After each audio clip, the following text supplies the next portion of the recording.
tumsinu biyyatun ta'unda keenyati Itoophiyaa kayyannu kun kanama biraati misi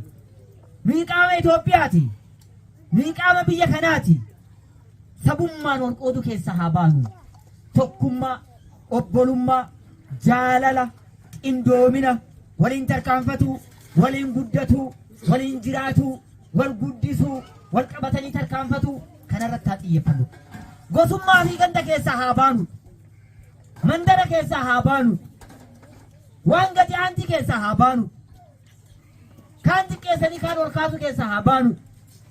amantaa wal qoodu keessa haa baanu jaalalli nu jidduutti haa dhufuu ka jedhu isa kanaan deemnet badhaadhinatti baanadha namni bakka jiru hunda keessatti wal jaalateet waliin jiraatu qabaadha wal kabajeet waliin jiraatu qabaadha wal fudhateet waliin jiraatu qabaadha mata duree kanarratti akka leenjitan kan barbaadameef